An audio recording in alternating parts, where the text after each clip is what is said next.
What's going on, y'all? It's been a while since I posted a video. Ultimately, that's because hunting season's going slow, or I made a mistake with my camera. I was able to take several deer, but my filming was subpar, which is pretty much like it's been in the past. But I was fortunate enough the other day to take a squirrel. Only one. Squirrels have kind of been slim pickings recently.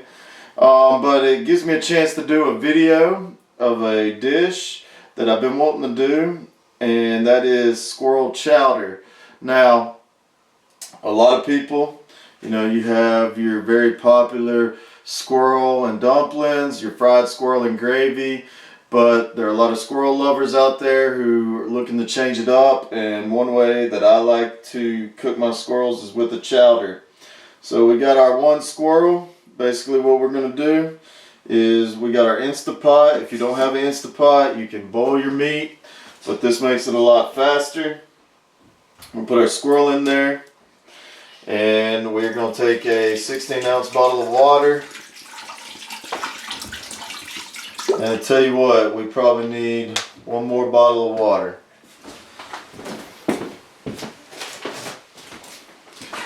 Basically what we want to do is, if you're using an Instapot, you want to get most of this meat covered by water. I'm going to be honest with you, need one more.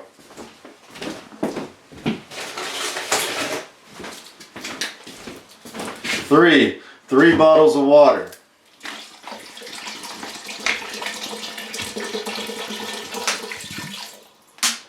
Alright, so the number's 3 bottles of water.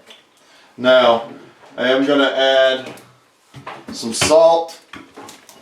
And the great thing about this is, as it boils and tenderizes that meat, all those squirrel juices are going to get in there. We're going to use that broth for our chowder. And what is squirrel juices? Dude, are you serious?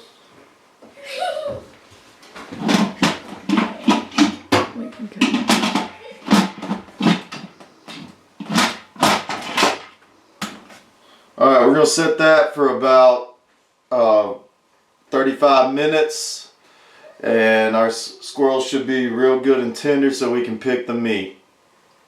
Alright, our squirrel's done. I picked the meat from the bones. Now our next step is, I've got about 6 pieces of bacon in the bottom of our pan.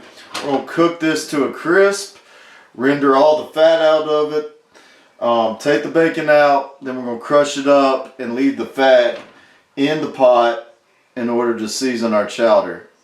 Alright, we got our bacon well done. We rendered the fat down. As you can see, it's extra crispy. We're going to mash that up. So we got some bacon bits. Now we're going to go in with about 3 tablespoons of butter. We'll melt that down real good, and then we're going to add our onions and celery.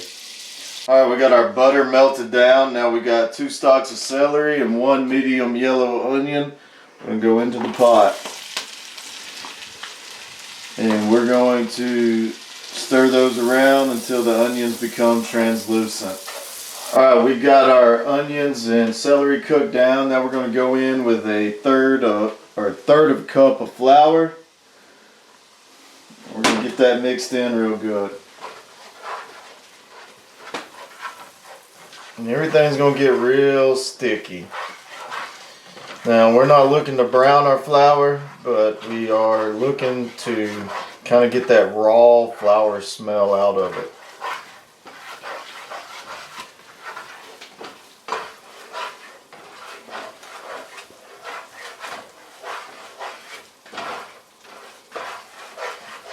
Now, just a reminder, we're going to cook this. I'm cooking this on low heat. Taking it nice and slow. Now that we've got our flour mixed in good, we're gonna go in with 3 cups of half and half.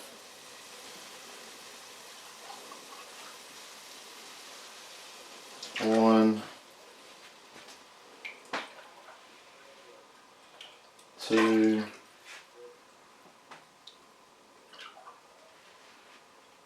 3, Now that I've thickened our chowder up, I'm going to go back in with some of our squirrel broth from where we boiled our squirrel. We'll add this in, kind of thin it up to the right texture that we like.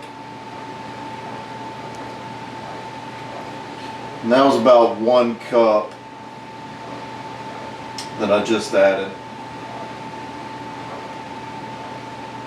It all depends on how creamy and thick you like your chowder. I like mine a little bit thicker. Alright, we're going to let that simmer. Alright, now we're going to go in with our other ingredients. I've got 8 Yukon Gold potatoes that I've diced up. I'm going to go in with those first. Give those a good mix, get them all covered up.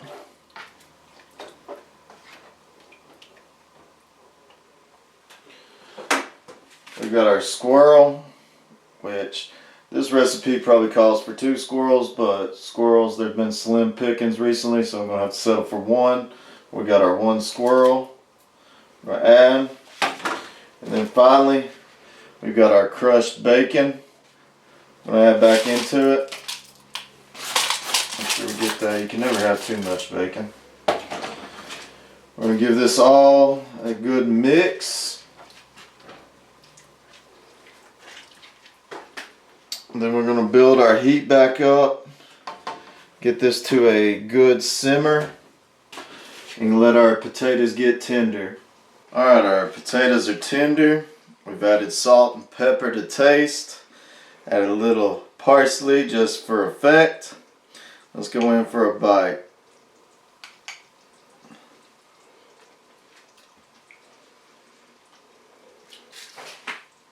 It's good. It's rich, it's creamy, it's squirrely. I recommend it 100%. Now remember, if you like the content, hit that subscribe button. Helps the channel grow. Until next time, thank you.